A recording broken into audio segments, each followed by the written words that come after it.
Buckle up for another episode of Ghostfacers, so Supernatural Rewatch Podcast. My name is Richard, and sitting shotgun, as always, my brother in podcasting, Reed. I don't know why, I have this urge to quote a thing, but I don't think the thing exists. I think I'm making the quote up. What? Wait, what? Yeah, if I said I'm king of the world, does that mean anything to you? Oh, is that like a Lion King thing? Or they've got you trapped, Rose, and you're gonna die if you don't break free. Maybe not right away because you're strong, but sooner or later, that fire that I love about you, Rose, that fire's gonna burn out. I'm sorry, that famous quote from that? Yeah, that's in my head. Wow, that entire thing. Wow, it just rolls off the tongue. Those two equally memorable quotes from, I think, of the thing that doesn't exist. Yeah, of course. Yeah. There's one more that I've been thinking of. Oh, yeah? Yeah, it says, "Come, Josephine, in my flying machine going up. She goes up, up she goes." Wait, what? Yeah. That's from the same movie? Well, if it exists, which I'm not sure it does. Only one way to find out. Oh, last one. Okay. Whew! I'm Jack Dawson. Oh, no, I'm seeing... I think I have a feeling that there might be one more. It might be from the same thing that you're thinking about. Oh, okay. Welcome to Titanic. That's the one. Yeah. Who knows what it's from? Let's get into it.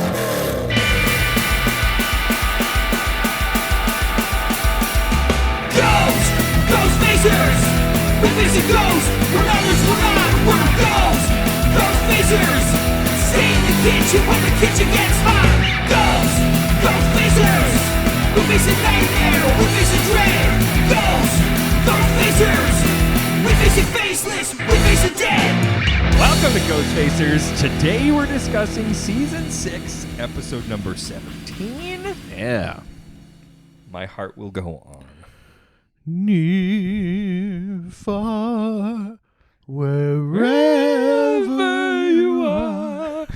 Yeah. Hell yeah. Yeah, we're recording this from the back seat of an old-timey car. Oh my God. Yeah. I mean, we spent a lot of time after recording in those. It's steamy. Yeah. Podcast me like one of your French girls. Oh my God.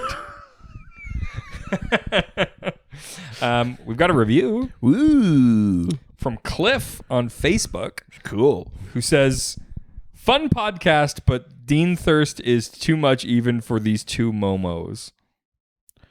I'm going to assume that's a slur. I wasn't can't sure. imagine it's not. Because I know that... Or do you think it's supposed to be mofos? The M and the F aren't that close. No. And also, Momo is a character, I think, from Avatar, The Last Airbender. But why invoke that out of context? I don't know. I'm trying to give them the benefit of the doubt. Hey, listen, I was born at night, but not last night.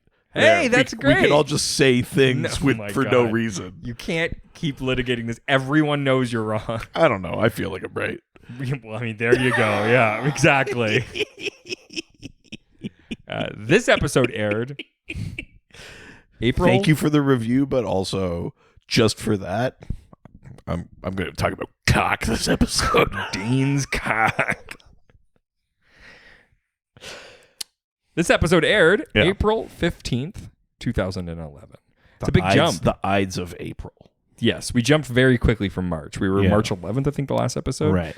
They must have taken a few weeks off. There's generally a bit of a additional springtime break. I think they know roughly when spring break is. They shouldn't bother putting out new episodes because people aren't watching. I think they've started adjusting, right? Because lots of shows, they come back from the mid-season break, they do a few weeks, then there's a break for a couple of weeks. Sure, and then they come back. This episode was written by Eric Carmelo and Nicole Snyder. Okay. It was directed by Phyllis Screecha. And viewed by an estimated 2.26 million viewers. Wow. Up from last week. Nice. Yeah, last week was in the teens. We're in the 20s now, baby. Yeah. We're growing up, and I like it. Cool. Yeah, it's developing real nice. I don't know, man. I mean, yes. But also, just weird thing to say. Last week the episode was only a teen. Now it's in its 20s. It's looking real nice. You're give it off real like American Beauty vibes. Yeah. I can't wait to see a bag float in the air. Yeah. That's the part of the movie I was talking about. Yep. Let's watch the promo. Sure. I like that promo. It's good. I don't know if that's the thing that would get me. Like, I feel like the other premise is the thing that would get me into this episode. I actually kind of like that they bury that. Really? Yeah. Because you Oh. go like something's up like with fate, and then you go like Ellen, like all like if you're watching the show and then you see this, Sure. you're like what the fuck? And I kind of like that they bury the lead of like we unsank the Titanic. Yes. I just think that's such a funny concept. I agree, but like I think that's what a fun thing to discover in the episode. That it's Sure. not just some like bullshit like demons are bringing people back to you know what I mean? Like I think it's kind of fun. Totally. All right. International titles. All right. Of course. I hope this is better than last week. I mean, how could it not be? I don't know what to expect anymore. It's You're gonna learn that the Hungarian name for My Heart Will Go On is something real, real intense. It's it's this week we take on the Jews. No, That's what they call the song. yeah. It's I mean, it's better, and there is some fun in this week's titles. Here's hoping. Of course, the title of this episode, "My Heart Will Go On," which is the theme song for 1997's James Cameron's Titanic, the movie. Yeah, I think it's just called Titanic. That's Titanic. I don't think the it was movie. like the movie. Yeah. You've seen it in real life, Sync. Yeah. Now watch the Titanic, the thing, the book, the movie. movie. A book by Sapphire.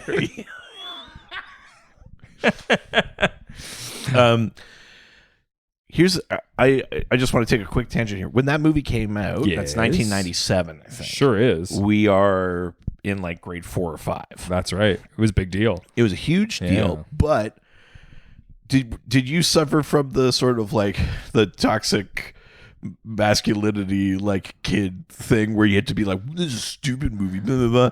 And then like because you had to pretend because it was like a girly movie, it's about love, blah, blah, No, blah. not really. Because I was such like I remember having to pretend I didn't like the song, I didn't like the movie, even though we all saw the movie, but you could only talk about seeing Kate Winslet's boobs. Oh, Or and boob. also, I mean, this episode does that, unfortunately. Yeah. But also, there is the scene where the guy pings off of the thing when he falls. Of course, Propeller Man. Yeah. Who could forget Propeller Man? Yeah. But I remember, like, in high school, even, like, or going into high school, I was still, like, keeping up with this lie. Really? Until, like, later I was like, no, Titanic, like, fucking rocks. Yeah, no, I never pretend. That movie is so good, and that song is one of the best soundtrack songs of all time. I'd say top 10 soundtrack song ever in a movie. I think there is a weird thing where Although it's barely in the movie, but just a thing just associate it. a thing that's never worked on me is like peer pressure and toxic masculinity. Cool, how progressive of you. It works on me. I mean, it worked. works. Obviously not anymore. But it was just a thing that never was Right. a thing that affected me. I also had to pretend I didn't like the Backstreet Boys, like stuff like Sure, all this. I kind just of stuff. genuinely stuff didn't that now like those, but I know, but I was obsessed with being cool. I needed people to like me Oh. very badly. Now look at me. Now I could give a shit. and the pillar Even of what the coolness. people closest to me think. Don't I know? Anyway, I love Titanic. I just wanted to get that out there. Up I'm top. glad. Because No. this episode shits on Titanic a bit, and I've taken umbrage. I mean, that's fair, Yeah. Professor Umbridge. Yeah, I've taken her. As a lover. I'm the centaur in the woods. I mean, look, you think that, right? When that scene happens? Yeah, isn't it more than heavily implied in the book that that's what Yes. happens? Yeah. Yeah, man, grim. We I mean- really should have seen the writing on the wall with J.K. Rowling. Well, and the scary thing is like horse lower half. Yeah, but human dick. Yeah, that'd be very funny. Other horses are All like, the disadvantages of being a horse. yeah, And none of the advantages. yeah. All right, the French title. I mean, is it just called like Titanic? Mhm. Yeah. Titanic. Titanic. Yes. Yeah, it's good that we're titting it. Yeah, nice.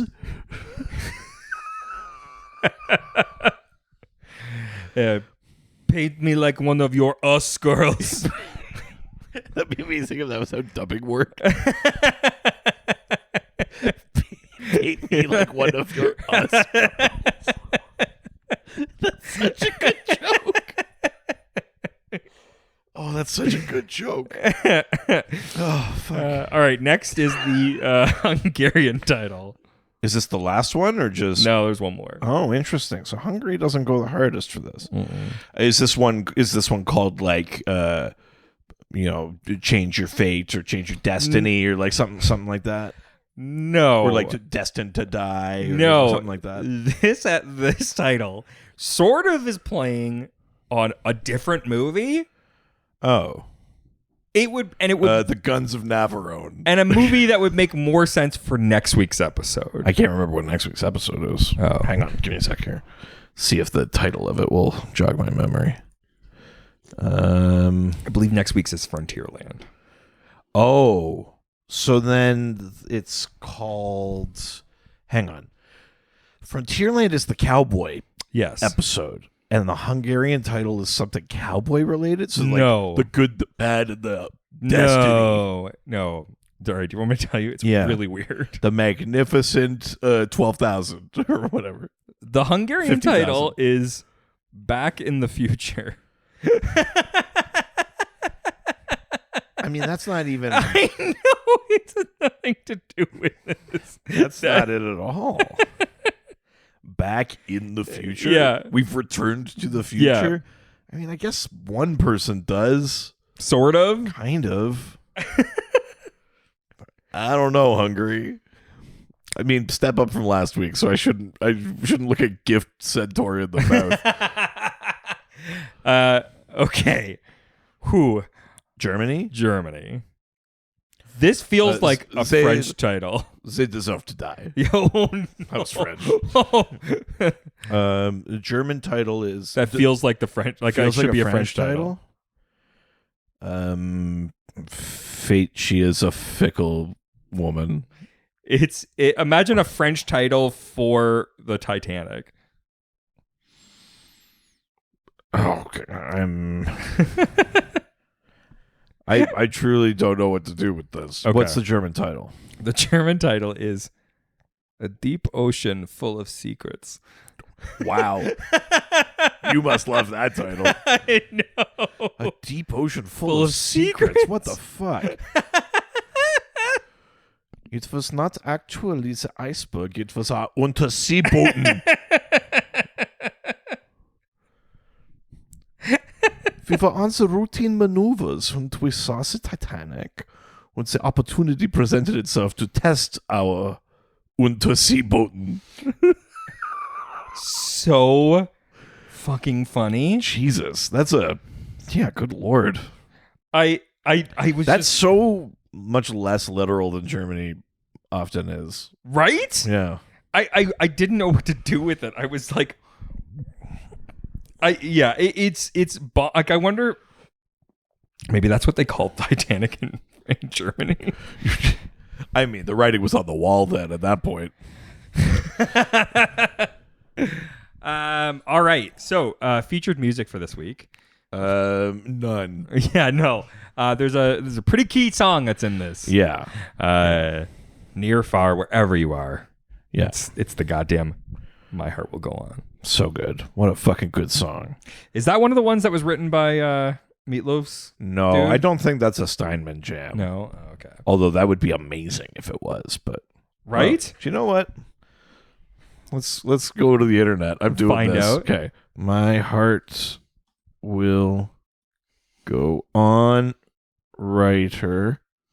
Yeah, I'm curious to see. Will Jennings was the lyricist, and the composer James Horner, the guy that did the I believe the score for Titanic, wrote it. So yeah. All right. No, well, not Steinman, but it definitely has some of those vibes. I think that a lot of that is also because of how Celine Dion sings, though. Well, fair. That's why I think he made so much sense to write that song for her. But TV Guide describes this episode as Balthazar prevents the Titanic from sinking, but fate intervenes and starts killing off everyone who would have died on the ill-fated ship. Meanwhile, Castiel tells Sam and Dean that Fate is upset with them and they must kill her if they are to survive. And I have thoughts about a lot of the logic of this episode. Not necessarily criticisms, but also sort of. Okay, well, before we do go into that, why don't we open up Dad's journal and learn about some of the real world lore? Yeah, let's see what the lore says about the fates. Whoa, I was wondering what you were going to do. Yeah, baby. Yeah, the Titanic. Well, I mean, what? Is that crazy? Built by White Star Liner. The Titanic, the Brit. But I also wasn't sure if you were going to do it about, like, the butterfly effect and... No. No. I didn't have anywhere to go with that. Just no. Yeah, let's see what it says about the fates, baby. Okay. So, fates are personifications of destiny from Greek mythology. Yeah. So they're also known as the Morai, I'm mispronouncing that, but that's samurai. Yeah. When the fate ends your life and something, my wife. That's samurai.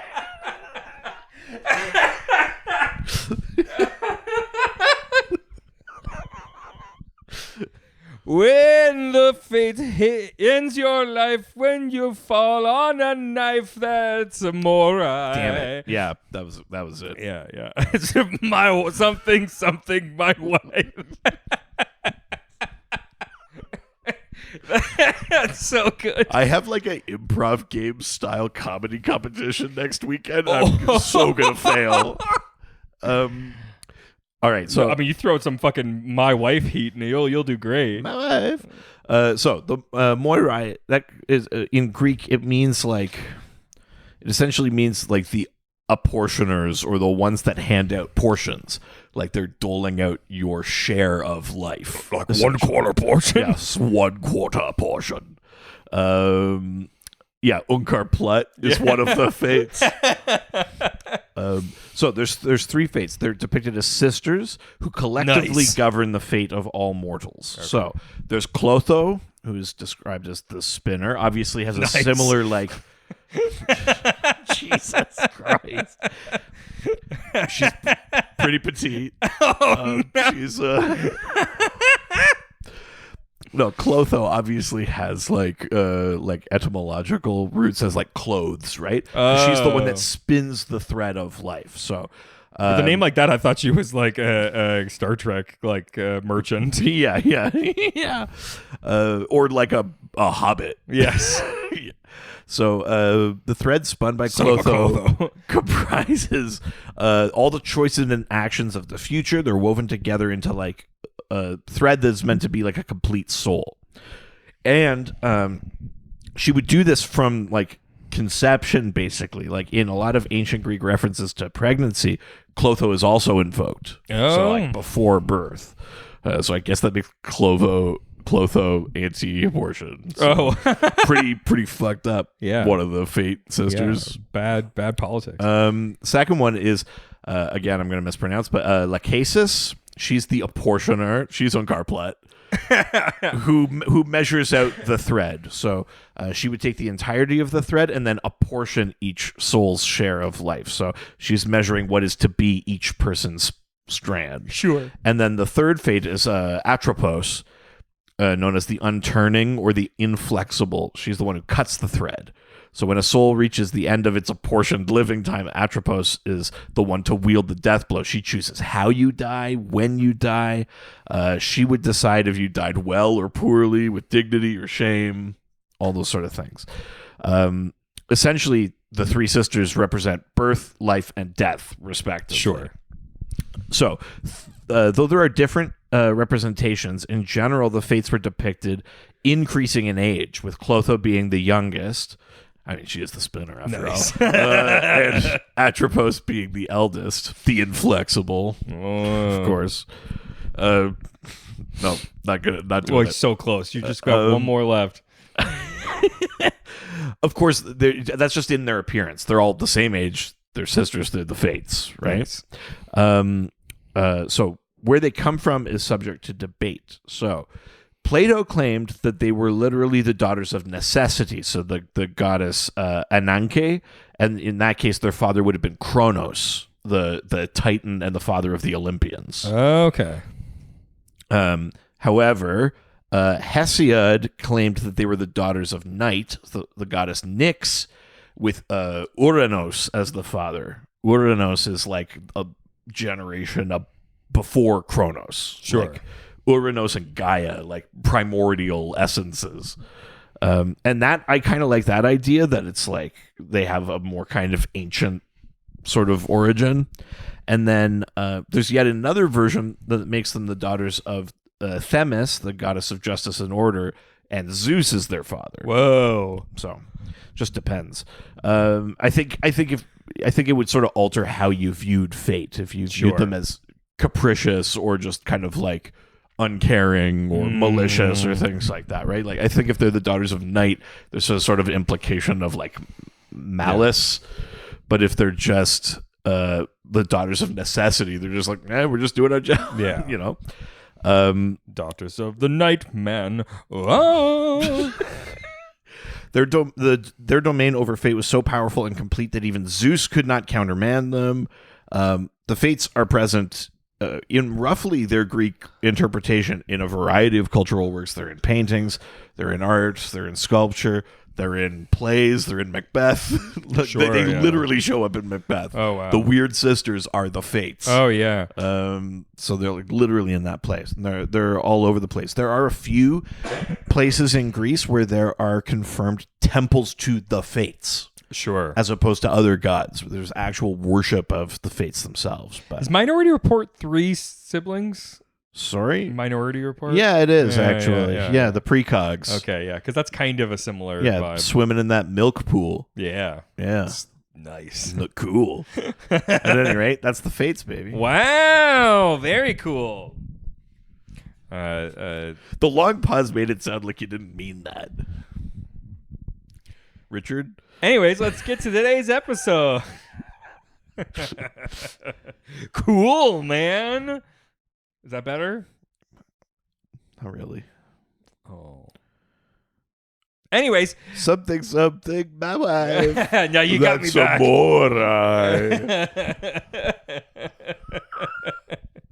All right.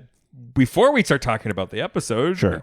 We've got some behind-the-scenes information. Already? Yeah. Okay. Did they actually unsink the Titanic for this episode? Yeah, it was the most expensive episode they ever made. They really blew the budget. Yeah. You know what? Season 6 was worth it. Hell yeah. Yeah. I mean, honestly, if they had, truly.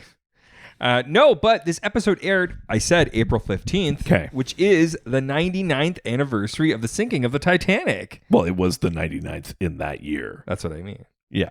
That was the 99th. But depending on the April 15th happens every year. It's not always the 99th anniversary. I said it April 15th, 2011, which is the 99th anniversary. I don't know why I need to go over that. Anyways, a fun fact is... Isn't it kind of bullshit that they had this idea 1 year early? I mean... That no one was like, should we save this? And they're like, 99. I mean, this show, though, they were probably like, we're not getting it next year. Yeah, I mean, probably. You're probably right, but doesn't it seem a little bit like bullshit? It absolutely does. I did think that, too. Back in his early modeling days, Jensen Ackles modeled for a company that made and sold a version of the Heart of the Ocean necklace from the movie. Oh, really? He was photographed holding the necklace in print ads. Really? Yeah. This episode was originally set to air between Frontierland and Mommy Dearest, but My Heart Will Go On was aired before Frontierland because most of the post-production work required for the latter. So it's actually like it's just like an accident that it lands on the anniversary? I guess. Or, yeah, I mean, I don't know. It must. Because that feels like that should be deliberate. Yeah, very weird. I don't know. Interesting. The switch works better within the storyline. However, Bobby is seen mourning over Rufus earlier. Yeah. That would have been weird to put an episode in between and then cut back to Bobby. Yeah. All right, well, we start with the then, and a very interesting then, probably one of the most interesting thens we've had. Yeah, because you're like, why are you... I mean, why are you showing us Ellen and Joe? I mean, I'm not complaining. I mean, sure, yeah, you could show that every single episode. I don't even need Joe. Yeah, no. I mean, truly. Look, I watched this with somebody, and I got a lot of comments about that. Ellen and Joe. I'm not ashamed of it. We got Ellen and Joe dying. We got Castiel and the War in Heaven. Yep. Obviously reminding us about Balthazar, knowing that Eve is still sort of out there. Yeah, seeing the con worm, seeing Bobby kill Rufus. Yeah, and of course, Rufus dying. And that brings us to the now. Yeah. We start with a man putting down his drink to sharpen a blade in his garage. Yeah, I love just like, hey, it's late night. I guess I'll just open the garage door and sharpen things. Just a late night blade sharpening. A late night drunken blade sharpening. What could go wrong? I mean, like, does fate even need to make this appointment? I know. Also, I mean, we'll get to it, but the way this guy stores his tools, Jesus. Yeah, poor choice. So, if you notice, the beer bottle in the first scene shows an image of an iceberg on it. Oh, that's cute. Yeah, fun little wink there. Yeah. When he starts to take another drink, he finds that his bottle is now suddenly on another table behind him. Yeah. While grabbing his drink, he knocks over a bottle of nails all over the floor. Yeah.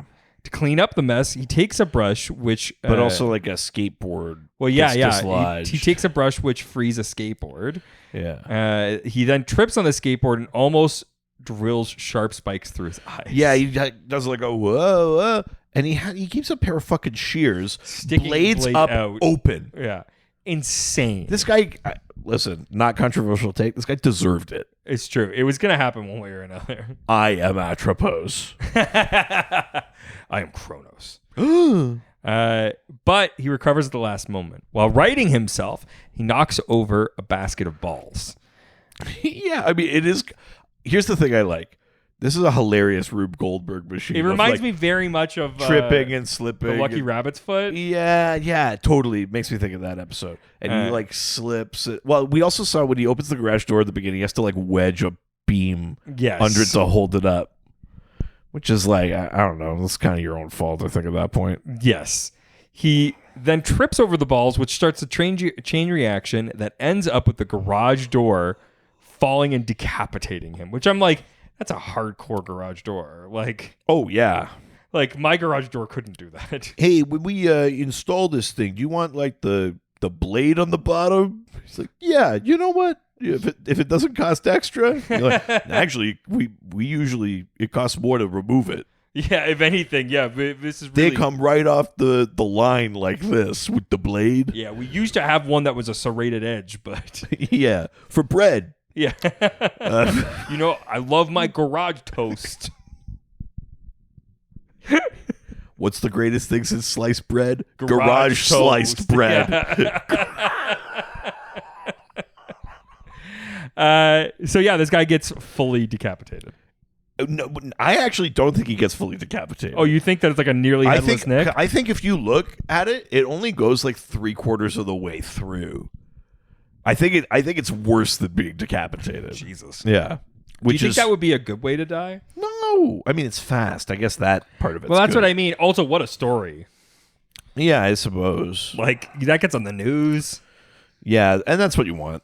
Well, you know, I just want a legacy. It doesn't have to be a good legacy. Yeah, I mean, it doesn't have to be a good legacy. It just wants to be remembered. I just want a legacy. It doesn't have to be a good legacy. It's like the prison confession of every blaze of glory psycho. I just want to be in the same breath of the Mona Lisa. Oh, no. Oh, no. And that's a cold open. It's good. And it's a classic one. And you know what? It feels like very like classic Supernatural, like something like wacky and like gruesome, but also violent. It's a fun open. I love dig it. We then cut to Sam and Dean at Bobby's house, right? And they are worried about Bobby as he struggles with his grief over Rufus's death.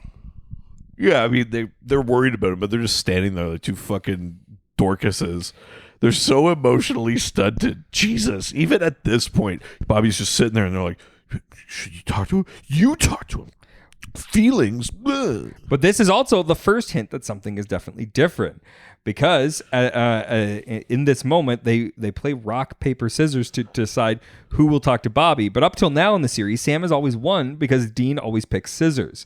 Sam even mentioned this to Dean earlier in the series. But in this episode, when they play, Dean picked scissors again, and Sam picks paper.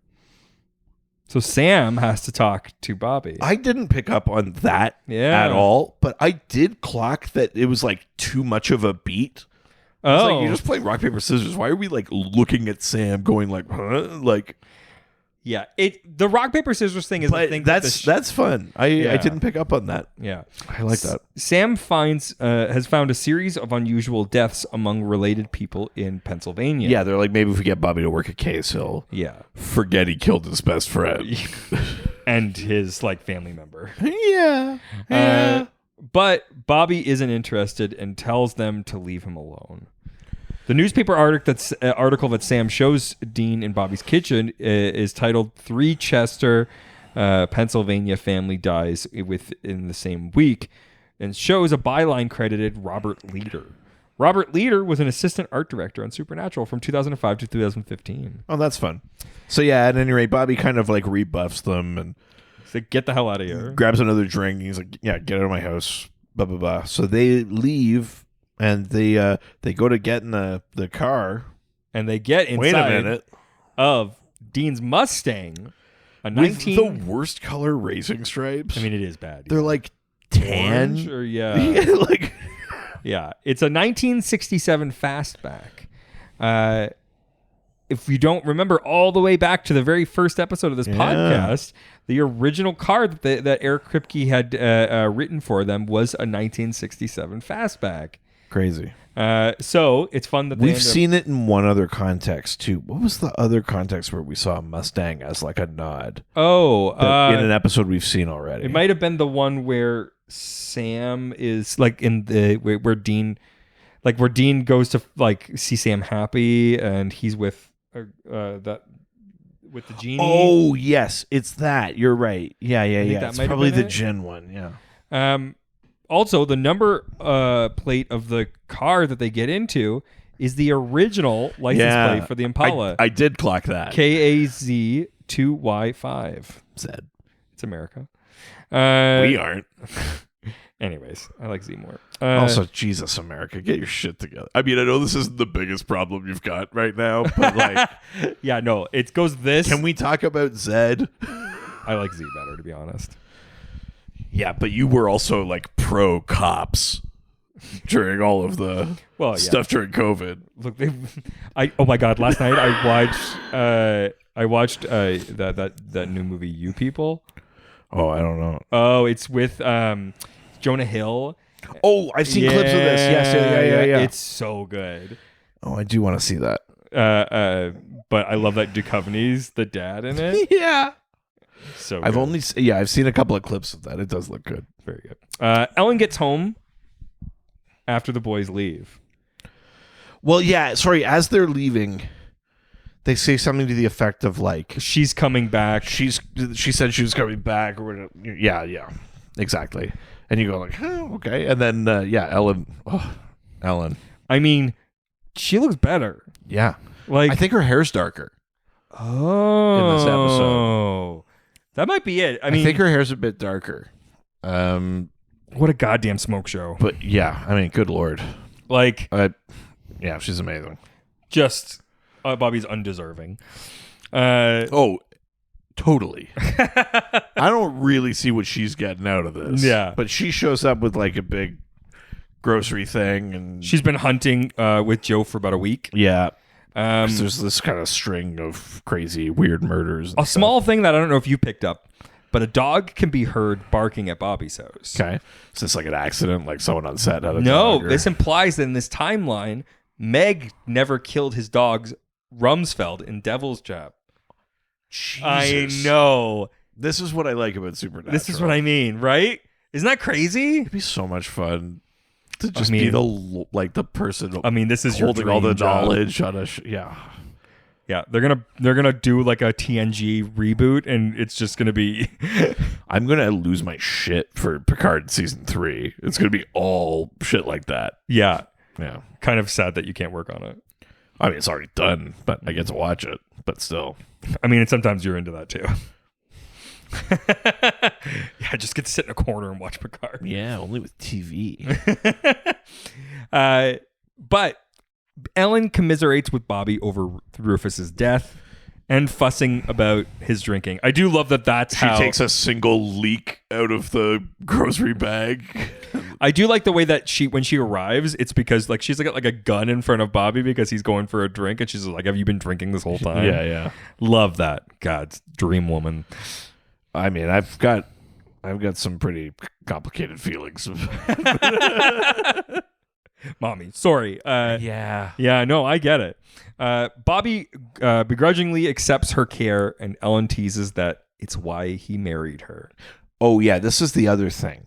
When the boys are like saying we're worried about you, Bobby or whatever, he's like, "What are you, my wife?" And at first you just go, you're just figuring it's just like an insult. It's just a phrase or whatever. And then you go, he actually means his wife. Yes. His wife. Something, my wife. Something, my wife. Sam and Dean then go to check out one of the death scenes and find basically no clues. They're at the garage. Yeah. But they find nothing other than a single thread of pure gold on the ground. Yeah. Which, is that how, can you make gold that thin that it like is like... I mean, gold is an extremely soft metal. Like Sam tests it by like rubbing it on pottery or whatever, the gold comes off. I don't know. He rubs it on the pottery and then he also has the gold. Yeah. I don't know how accurate that is, but gold is like a insanely soft metal. Like you can dent gold. Oh, interesting. That's that old prospector thing, like they always put it in their mouth. It's because you can dent gold. That's where that like and they like bite it thing comes from, is that you can actually do that to gold. Oh, okay. Sam then checks out genealogy records, and as Dean discovers another one of the relatives who's still living, Sean Russo. Yeah. Who is this like paisan, like Italian lawyer. Yeah, he seems kind of like have you been injured in a... Yes, he's a real dirtbag. He's got that kind of vibe to him. But Dean's trying to like find or like the kind of guy that gets a lot of like domestic violence guys off the hook. Like he gives off that kind of energy, I think. And Dean's trying to like get information from him, but he basically just ends up threatening him. Yeah, kind of by accident. He's like, "Your life's in danger." He's like, "What are you threatening me?" He's like, "No, I'm just saying if you don't listen to me, you might die." So funny. It is good. They learn, however, that the victims' ancestors arrived all in America in 1912. Yeah, and they have a phone call with Ellen in a moment. Yeah, that sort of doubly confirms that. Totally. That's that year and that sort of significance. Yeah. We then cut to a travel agent, Ann Whitting, who's busy at work selling holidays to Cuba when time freezes. I mean, she's actually failing to sell a holiday to Cuba. So this is so funny. So I'm watching. Also, is that what travel agents do? Do they cold call? Be like, no. You need a vacation? They go, I don't know if I should go. And they go, oh, are you sure? I need this. So, oh God, I need this vacation. Yeah. It's funny because I was watching this with somebody who's never seen the show before, right? And didn't know what the pitch for this episode was, right? And so as we're watching, they're just like, Americans can't go to Cuba, and I'm like, I know, just hold on, like no. Oh God, I didn't even clock that. Yeah. They can't even take a vacation. I'm Canadian. We can do whatever the fuck we want. I know. And they were like, Americans can't go to a vacation, at least not then. And I was like, I didn't even clock that. That's such a good point. So funny. And I was just like, just wait. Yeah. Wow. Interesting that's one of the dominoes. Isn't that interesting? Yeah. So the business cards and a book on the travel agent's desk are all feature the name E.J. Smith, which is the name of the captain of the RMS Titanic. Oh. Yeah. Also, interesting. He became a travel agent. Yeah, that's what it was. Yeah. 100 years later. Yeah. An immortal travel. There are posters also on the wall for Detroit as America's top city. Yeah, I mean, try to imagine again the dominoes. Yes, that made Detroit like, because it says like, because also think about it. If Detroit is the top city, RoboCop doesn't happen. Mm-hmm. Or RoboCop is set in like fucking New Jersey or something. Yeah. I do think that's set in like St. Louis. So good. When time starts again, Anne looks for her keys, and when she goes to retrieve them, her scarf is caught in the photocopier and strangles her. I mean, the other guy died in like a goofy way, but when you go to that crime scene, you're like, Jesus. It's actually, you're like, holy shit. If you go to this crime scene, you're just like, oh, God, she failed to sell a Cuba trip. They basically sell themselves, and then she choked to death on the photocopier. She wasn't even jerking off. Missed opportunity. Yeah. If you're going to go. Yeah, could you imagine if, as the scarf's pulling her in, there's like a moment where you see the realization that she's going to die. She just quickly shimmies off.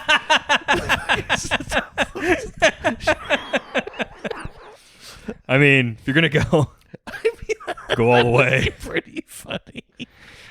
After Anne dies, the blonde woman then reappears with a book in her arms. She opens to a list of names, and a thread of gold falls from the bookmark. She then crosses Anne Whitting's name out and leaves. Yeah. Yeah, she's kind of got like hot librarian vibes. Well, I actually was going to say not that hot. Oh, it doesn't do it for me. I'm into it. She's a brunette. Then call me back. But I mean, fair. Brunette. She's got kind of like Angela from The Office vibes, like a little too. Yeah, but that like she has 3 cats and they all have portraits over her bed, kind of energy. Sure, that interpretation I'm not into. Yeah. She then she crosses out the name and leaves. Yeah. After the brothers then investigate the scene. Yeah. Dean then calls Dean Ellen. Goes, she didn't even try to jerk it. It's like she gave up. Yeah. Just no fight left in her. We won't do that, will we, bro? Yeah. Stop trying to high-five me.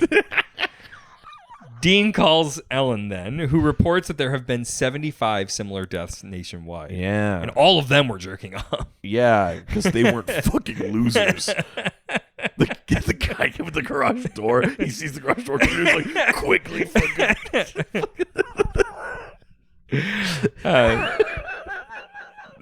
They all appear. I'm sorry.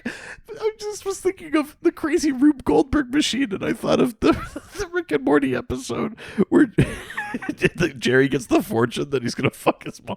Oh, yeah. I was just thinking of that. That's a very good one. Tough to bring up Rick and Morty right now, but still. They all these accidents appear to be freak accidents, and gold threads have been found at all of the scenes. Yeah. And Ellen, again says, the only weird connection is that everyone's ancestors came over in 1912, and even more specifically, they all came over in the same boat. And they go, well, what's the boat called? And she goes, like the Titanic? Yeah, they'd never even heard of the boat. She goes, do you know it? And they go, no. So when they first, in this moment where they first hear about the name Titanic, Sam and Dean are in a motel. More specifically, they're in the White Star Motel. The White Star Line. Yeah. The Titanic is just one ship from the White Star Line. The Britannic, which was also used during the war. Mm-hmm. It was like a medical vessel, I believe, during the war. And then also the Oceanic, I think, is the third one. So the person I was watching this episode with is a huge Titanic dork. So through the entire episode, they kept pausing the movie, the episode to tell me a fact about this. The Titanic was supposedly unsinkable. She's talking about the compartments and stuff. Yes, but also that. Also, why wouldn't you make those compartments go all the way to the top? As soon as the Titanic tilted, it was like a fucking ice cube tray. Hey. They all filled up. You know, my compartments go all the way. Hey, those compartments go all the way up. Apparently, one of the pieces of information I found was apparently that of the 4 smokestacks, only 3 of them actually worked. But they made the 4th one because the sign of more smokestacks makes people think that it was faster. Sure. So they put it in there to make it look faster. That's interesting. Also, if the Titanic had hit the iceberg at a different angle, it actually might have been fine. Well, if it hit it directly but it scraped the whole side, so too many compartments flooded. Yeah. They also... apparently the what's the people that do the communications, whatever that's called, telegraph, those apparently they had ships for boats and they only had to work until 11:30 and then they could get off, and they literally, it was 15 minutes later that they had called for the California, which they could see from the California, they could see the ship. That's so fucked. They could literally see it, and they even saw a flare go off and they were like, oh, the Titanic, those guys are celebrating. maiden voyage. That's so fucked. And they all went to bed, woke up the next day, and were like, "Oh no!" Tell no one we were here. Yeah, basically, yeah, yeah. Crazy. Yeah, I got a lot of facts put in my ear too. Those are fun facts. They are good. Those are admittedly fun facts. They're pretty cool facts. So, after further investigation, Sam finds out that on its maiden journey across the Atlantic, the Titanic nearly hit an iceberg. Yeah. Disaster was averted, however, by the first mate, the suspiciously named I.P. Freely. Yeah, he's like, the first mate apparently spotted the iceberg and they steered away and they go, great. And he goes, oh, wait a minute. The first mate's name is I.P. Freely? And then they pull up like a old photograph of the crew. And who's sitting there? Fucking Balthazar, baby. Why would you let yourself get taken in that photo? I think I kind of like that he doesn't, like, it's not a secret. He's like, if anybody asks me, I'll tell them what I did. I'll tell them what I did. But I do kind of love that. I love Balthazar. Yeah. He finds a photo of the crew, and I.P. Freely is obviously Balthazar. So the brothers then summon him. Yeah. Who claims that he went back in time to stop the Titanic from sinking because he hated the movie and more so the song. And I do like that they're like, there's a movie? Yeah, I know. Yeah, exactly. And he's like, not anymore. Yeah. It's no, I don't have to. And then he said that now the singer is they're a lounge singer in Quebec. Yeah, well, yeah, he said like a washed up has-been or something. It was a lounge singer in Quebec. Yeah. And I was like, I thought that was so funny. Here's the thing that's funny about that. I'm pretty sure Celine Dion was famous before that. Before sure. Titanic. I mean, that was still huge. It made her relevant again. Like, it was a big career thing, but I don't know that and worldwide. I don't know that she'd be nothing and only in Quebec, if not for you know. No, what I it mean? just this made her. She'd still already put out fucking Power of Love and shit like that. Sure, yeah. It's all coming back to me now. Oh, and yeah. Those were all hits unless the domino is that it fully took her out. Celine's just not a factor at all, but it is kind of funny. I do like that. Yeah. When Sam asks how he could change history, Balthazar states that there are no more rules now. Yeah, because Sam says, I thought you couldn't change the past. Yeah. Because that's, in every time travel episode we've seen, it's the sort of immutability of the past. Yeah. Balthazar's like, man, I don't know, rules don't mean shit anymore. Mm-hmm. You guys broke the apocalypse. Exactly. And now the future is unknown. I kind of like that idea that, like, even for angels, it's either that literal rules are broken and don't exist anymore, or they, as angels who before then could only see the path, now see free will. Exactly. And I don't really care which it is, if it's that, like, literally the rules of magic have changed or something like that, or if it's that it broke their programming. Yeah. I like it either way. Love it. Yeah. Aside from all the passengers he saved, whose descendants would never have been born, he acknowledges some other changes, like Sam and Dean don't drive an Impala, and Ellen and Joe are alive. Yeah. When Sam and Dean point out that something is killing the descendants of the Titanic passenger, about 50,000 people, Balthazar states that he doesn't care and disappears. Right. The boys then call Bobby, who has worked out that the fates are responsible. I'd like to take a little pause here. Sure. To talk about my kind of thought / question / gripe. Okay. The whole premise of this is these people are not meant to have existed. Mm-hmm. And that the fates and angels are likely aware that a change has happened. Yeah. But if you went back to 1912 and unsank the Titanic, wouldn't the fates existing in 1913 sense that that's wrong? Like, my question is, why does Atropos wait until there's 50,000 people to cull instead of just like no, that wasn't what was supposed to happen, and then Final Destinationing people in 1912. So here's my perspective on this, because the person I watched this with had the same question. Okay. And my sort of thought on this is, one, we don't know how angels and fate perceive time. Sure. But theoretically, that it just happened. Because, like, he went back into time, right? But, like, it was at the exact same moment that he's also then in the future. So I know what you're saying, but the whole timeline still has to have happened because there's children of children of children of people that were on the Titanic. So theoretically, anywhere in there, Yeah, I don't know because I guess I know what you're saying, and Yeah. I think like it works enough that if you are just watching, you can kind of blow past Yes. it. Like I think I know exactly what you're saying. Yeah, I mean, I think the only Is way that, that like, it works is that the current time is the only time. Yeah, like there's I get what you're saying, which is the idea that he went back in time and changed a thing, but that is the present definitively. Yeah. So you don't worry about the interim stuff. Exactly. It is just funny though because clearly there has been interim stuff. Yes. The whole episode is talking about dominoes. Yes, exactly. And the idea that like it's only now like it means that at some point in whatever year that is, Yes. 2011 or whatever, Atropos wakes up and goes like, "Fuck," Yeah, as opposed to in 1912 going, what's that boat in the harbor? Yeah, like yeah. it's not supposed to be here. It is a tricky thing that you can't think too much about, I think. Yeah, I mean, I don't think there's a good solve for it, but it is a thing I was thinking about. Totally. Apparently, they're trying to counter the changes Balthazar's action brought about. Right. Bobby suggests that they convince Balthazar to re-sink the Titanic. Yeah, and the boys are like, no, we can't do that. Don't ask why. And he's like, okay, tell me. Nothing. No. And Dean reveals that Ellen and Joe would die. Yeah. Bobby tells them to do everything they can to not let that happen. Yeah, of course. In the alternate timeline, there is a photo of Bobby and Ellen outside of Bobby's place by a sign that reads B&E Repair Shop.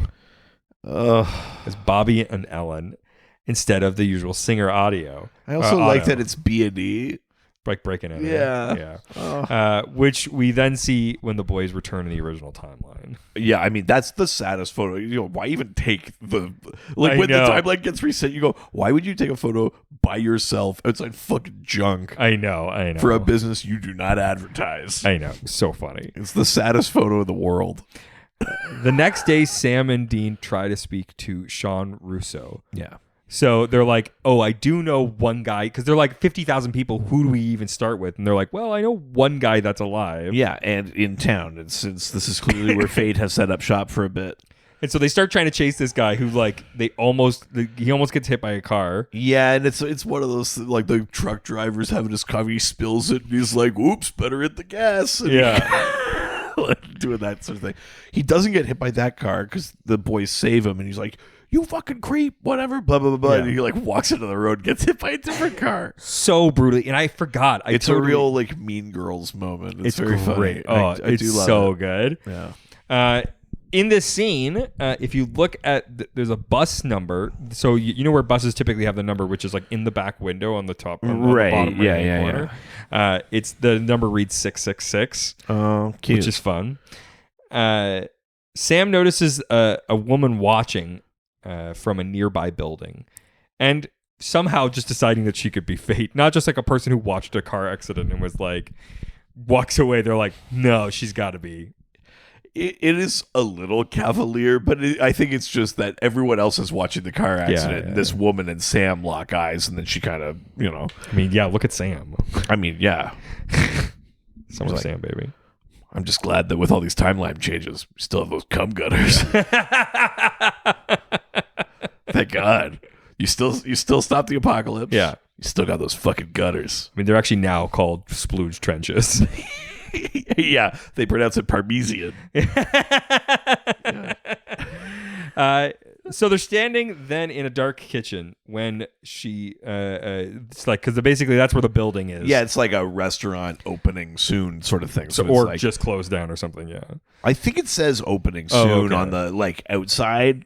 But yeah, so they go in and there's ranges and stuff, but then there's also just boxes and shit. Well, exactly. And they end up like they're starting to sort of like wander through. We keep getting the shot of the clock, and then we see time stop again. Yeah. And she opens up all the valves on the thing. And I have another gripe here. Okay. She's not locally freezing time.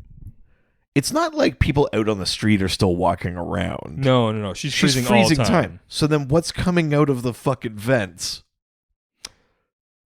Well, when when she freezes time, she's opening all of the fucking elements on the gas stove, and you see gas coming out, but time is frozen.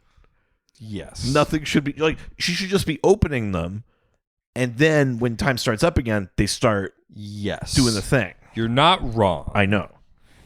All right. Jesus Christ.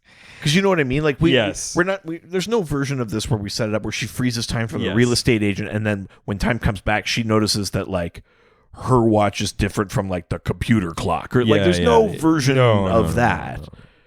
So it's I was just like, what the fuck is coming out of these? Yeah, don't you know that gas is faster than time? Like, holy shit, this gas is made of tachyons. Jesus. But when the time restarts, Dean then his flashlight dies. Yeah. And so he starts then taking out his lighter, sparking it until it eventually ignites. But at that exact same moment, as this explosion's happening, Castiel appears and at the last second transports the boys to safety. Yeah. To like White Russia, I think that's what he called. Yeah, Belarus. Oh, is that what that is? Yeah. Okay, I thought he was like to a drink. No. That's what Belarus means. Oh, if you're a Belarusian, you're a White Russian. I mean, yikes! Not like in that sense. Sure. But, yeah. He tells them that fate is angry at them because in averting the apocalypse, they rendered her obsolete. Yeah. Then, by dangling themselves in front of her, Dean and Sam made her even angrier. And Castiel says that she likely won't stop until they're dead. Yeah. So they're going to need to kill her with a weapon that Balthazar has. Yes. And Sam suggests that they just use themselves as bait. Yeah. And this leads to another, I think, great classic Supernatural moment. Oh, yeah. Like, we get a bit of scared Sam. Like, again, the flavors of the Bad Day at Black Rock are all through this episode. But like them walking around and just like everything is like there's guys like on the street juggling knives. There's like dogs barely contained on a leash. There's like all these things you can see them just go like, oh fuck, this is it. It feels like Mystery Spot. It feels like Bad Day at Black Rock. It's a really, really fun sequence of them continually walking through like danger and being like, is this it? Is this it? So good. Them on edge is so funny. I really like it. Then Ellen tells Bobby that Joe has tracked another 30 deaths on the West Coast. Yeah. And I think Bobby has already told her what the boys have told he just tells her now. Oh, okay. Because basically she makes a comment that like, you know, the easy solution is if we just resync the ship. Yeah. And he's like, those are people's lives. Yeah. Yeah, you're talking about people, Ellen. She's like, they were never born. And he's like, some other reason. And she's like, you tell me what the fuck it is. Yeah, she's like, you think you can lie to me? What about these? And then Bobby goes, I'll tell you everything. Mommy. Oops. Look. Man can dream. I would tell Ellen everything. Everything. You want my PIN number? You want finally, he based it. Nothing really comes from that conversation except for that, like, that they now know. Right. Back in Chester, Sam and Dean are then finishing going about their business, and finally a piece of machinery falls from a building because they finally, like, after all of these, like, which were great. Yeah, it's like an air conditioner unit or something like that. Yeah, that big, falls on them. Yeah, and Castiel stops the time right before crushing them. Yeah, and the blonde woman that appears and confronts Castiel, she is Atropos, one of the three fates. Yeah. And she is angry that fate no longer has a role. Oh, and she fucking hates Castiel because he played a big part in helping like break the apocalypse. Exactly, and everything's chaos now, and she doesn't. Her whole job, which is knowing the future. She was like, I planned the whole thing. Yeah. Her entire plan is gone. Yeah. She also charges that Castiel ordered Balthazar to avert the Titanic disaster. Yes. Sorry. There was a thing I wanted to mention, and then I want to talk about this. Sure. What I love is that this episode dips back into exploring the thing that Hammer the Gods started exploring, which is like, we already know that there are other pantheon gods and things like that out there, but there is this sort of weird hierarchy with like Christian God at the top. But the series keeps coming back to this idea that I actually like, outside of the idea of the Christian God is the one true God. Sure, yeah. Outside of that, I like the idea that like they're all in it together. It's like, yeah, there's angels, but also God gave me this job. I'm Atropos, the Greek fate. You know what I mean? Like, sure, that there's a job. It happens like in a way future season that we see like an Egyptian god with like a job and stuff like that. And it's an idea I enjoy, but for the sort of like Christian theological centrism of it. But at any rate, I find that interesting. I think it's just a cool little detail about the cosmology of Supernatural that is fun. Yeah. Now, about what she says like, oh, Balthazar's just like off the leash. He's acting on orders. Yeah. And Cass is like, I have no idea what you're talking about. Commence lie sequence. Yeah, the worst lying I've ever seen. It's really bad, even for Cass. And she goes, you think I don't know what's happening here? He made you 50,000 new souls for your war. And Cass is like, I couldn't possibly imagine what I'd need those for. Yes. No, I was planning on holding them for a friend. Here's the other thing, though. Yeah. From 1912 to 2011, saving the Titanic only makes 50,000 new people. Well, it started. The world is big. Is there not? Could he not have stopped like the bomb being dropped on Nagasaki or something? That he'd have like several million more souls for his.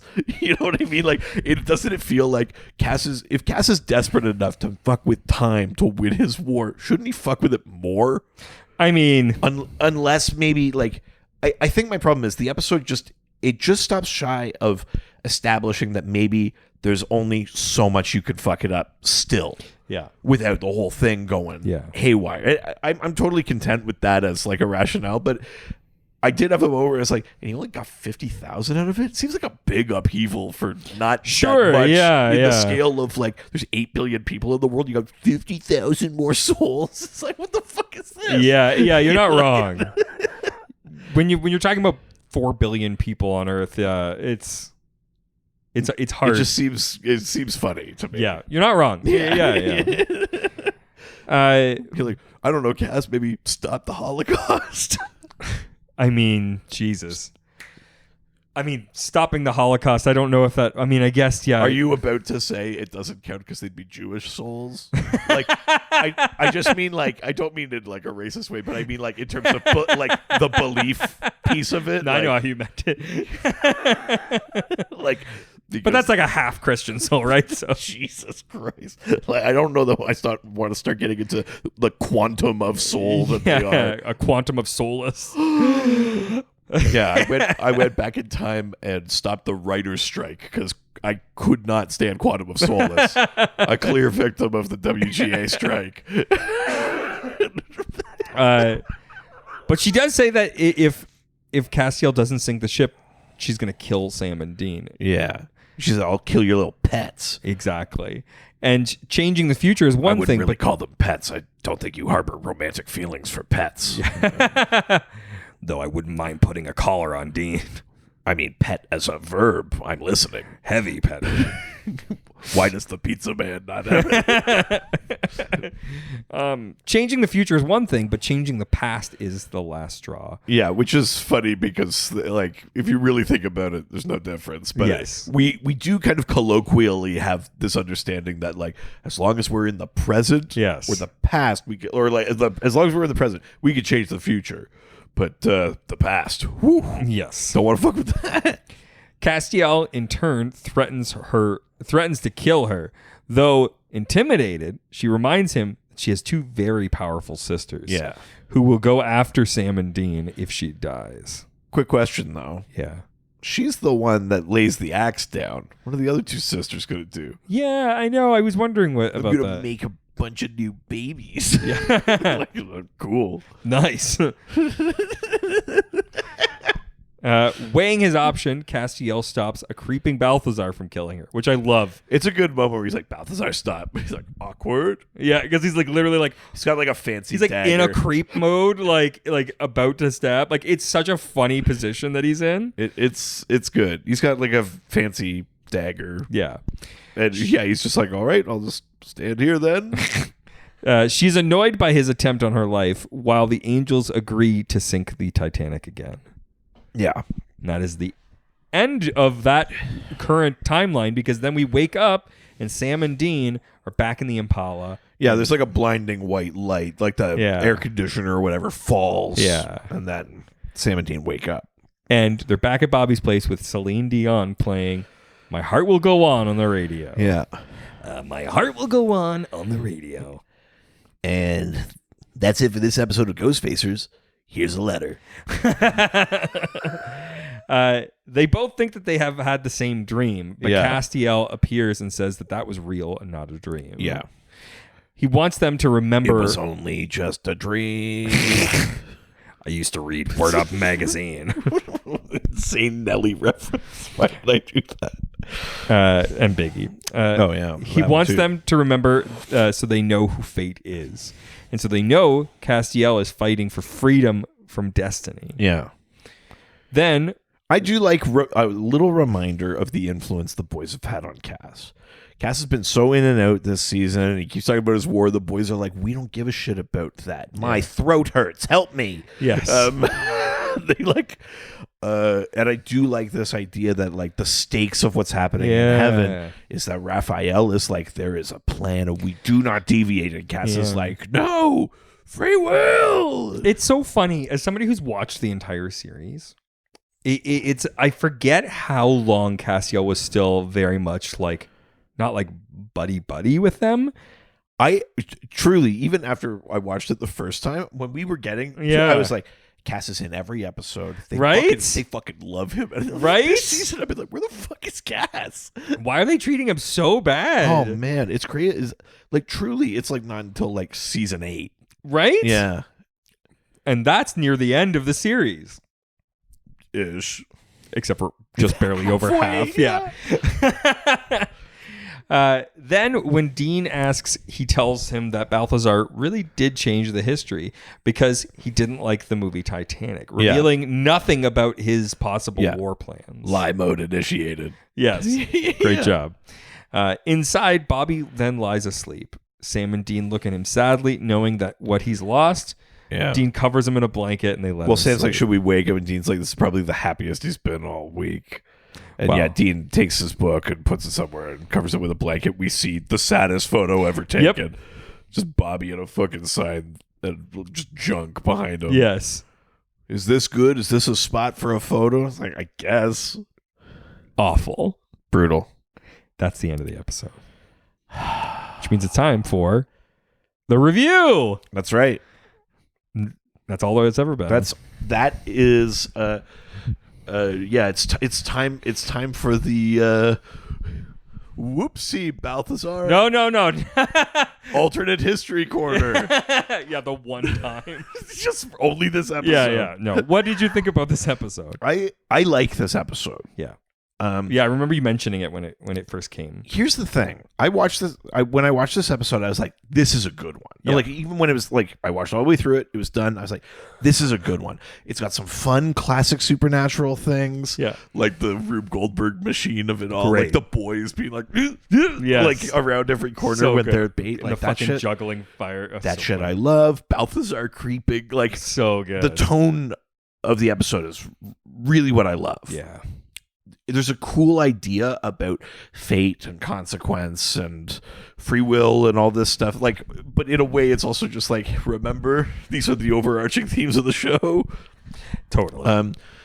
I like all of that. There's some weird lore stuff that I don't fully get.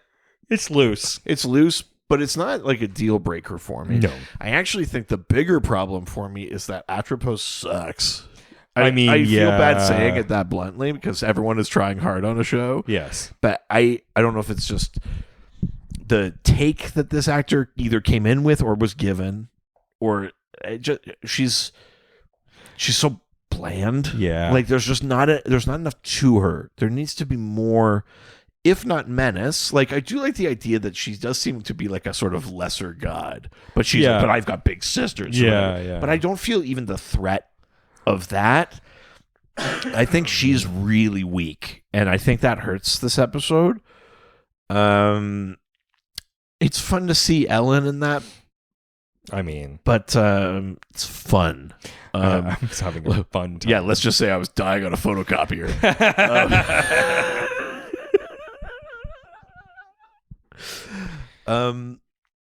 Yeah, it's good, but not excellent. Yeah, it's fun, but not like. It's not doing a ton of moving the story forward. It's barely doing anything. I would probably give it 4.25 tachyon gases. Hell yeah. Yeah. I don't disagree with you. It's funny. I never really remember this episode. Like I remember the premise of this, but I never remember really like the beats of it. I think the concept is very funny. I love that. Like it does feel very like Balthazar to like have this like hate on for a movie because of like a song or something. Yeah. Like that. It's believable and funny. And I do like that. I like this sort of like other level of it actually being Castiel. Yeah. That I like this sort of like having to do hard things for the what he believes is a good cause. That's really interesting. Yeah, I think you're right. The Atropos, that actress, is just like that character is not really developed enough, and it just feels like they should be working for somebody else. It also feels like the relationship between Atropos and Death. Yeah. Is like there should like she goes, God gave me this job, and it's like, so do you just come up with the how? Yeah, like where's the relationship? Death is on par with God, right? Based on the conversations that we've heard. So it's like there is a little bit of messy, it's like murky, messy cosmology there a little bit. I don't love that. You know, but where does she fit with Reapers versus like there's some weird shit there. Yeah. So I think I agree with you. I'm also going to give this a 4.25 scarves I wish were in a photocopier. Oh hell yeah. Those are our reviews, but before we go, we've got a note from a fellow hunter. Here's a letter. And coming in from a letter with the subject blood. We're never too far away from a blood. Oh my God, I hope this is a blood transfusion thing. We're going all the way back to it, baby. Let's relitigate it. So, hello again. Cause here. I'm almost caught up. Read. Okay. Valiant effort on sandwich segment. That makes it sound like it wasn't a huge success. If nothing else, I realized I'm basically ambivalent about sandwiches. Wow. Listen, I know we said that we wanted this podcast to be a place for everyone. I think I found my line. Also, it's hysterical how upset Richard gets about the outros and intros. I would definitely put my vote behind PirateCon. Forgot that we yeah. I forgot about that. Yeah. International Tramps. Or a Dr. Christine segment. Oh, yeah. Yeah, we haven't heard from Dr. Christine in a while. Dr. Christine, are you okay? Yeah. A letter from Dr. Christine. No. Oh, no. Which brings me to the point of my letter. Okay. Anyone else in healthcare or just in general wonder what kind of anticoagulant they're using to keep all this dead man's blood and whatnot from turning into a big jelly clot? They're always pouring these jars of thick, richly red blood as if it wouldn't have turned into a blob 5 minutes later after obtaining it. Mysterious. Yeah, I mean, I guess the same is also just true of like blood for donation. Oh, I guess I'm curious how that works. How you keep it blood. Who first did a blood? Yeah, I fucking knew it as soon as you said it. Yeah. One last thing. Season 6, episode 11, Appointment in Samara. Okay. If it hasn't been addressed by the time that you receive this letter, the query about how well known the story is. For people of a certain generation, mine, it's very well known by anyone into the Scary Stories to Tell in the Dark series. Specifically, the third volume tried to attach a couple pics, which they did, modified for the Midwestern United States. Keep up the good work, and thanks for the laughs, Cause. Interesting. That's very cool. Yeah. Yeah, the blood thing. I don't know enough about blood. No, but Clearly. but you know who does? Dr. Christine. Vinny Blood. Oh, of course. It's me, Vinny Blood. And my late night restaurant. Whose name I definitely remember. But don't need to bring up at this time.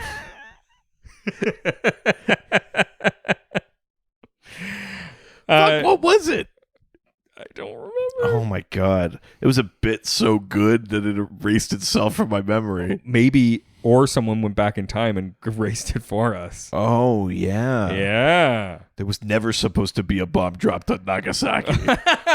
And now I don't remember a joke I made. Yeah. The same level. We need to fix this. Yeah. The joke For part. that reason. The joke. Yeah. Well, thank you very much, Cause. Cool. Good ending. Landed it. Yep. If you want to continue this discussion about blood or about stories that have happened in the episode that Jesus. also happened in... Hold on. Oh, God. We're like crawling across. Hold on. I'm pulling it into the finish Hudson. You're pulling into the Hudson. Yeah. It's crashing, but I'm going to I was land gonna it. say, like, Sully? Yes. Yeah. You can do so on our Patreon. If you go to patreon.com/ghostfacers. For only Yep. $1 a month, There we go. you get access to Angel Radio, our awesome community Discord server. People in there are great. We're having a fun time, and it helps to support us. Also, if you have a note about a future episode or you just want to say hi, you can send an email to ghostfacerspodcast@gmail.com or reach out to us through our various social media platforms. At GhostfacersPod on Facebook, Twitter, and Instagram. Also, subscribe to the podcast to get it into your feed every single week. Get it into there. We want there. And Yep. while you're there, give us a 5-star review. I'm a little bit drunk. Give us a 5-star review and we'll read it on a future episode of the show. Yeah, baby. It's not on Apple Podcast or Facebook. We won't get a notification. So take a screenshot and send it to me. That's right.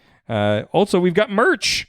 GhostfacersPodcastStore.com. And Yes, season 6 Hungarian titles tour shirt. yeah, season 6, one title from Hungary, but we're not giving context. It's just the title. It comes as a bumper sticker with a Confederate flag in the background. Just Ghostfacers podcast at the bottom.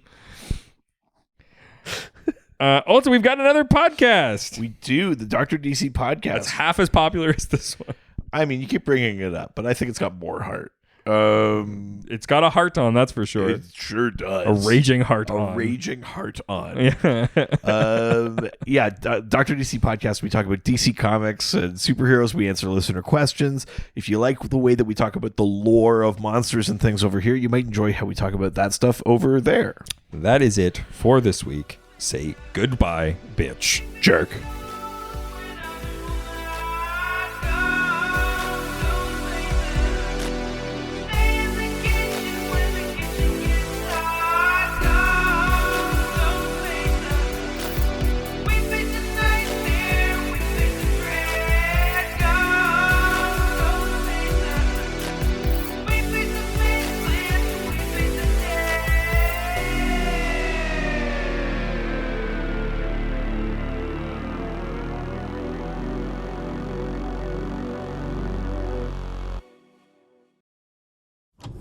This was a Brain Freeze podcast.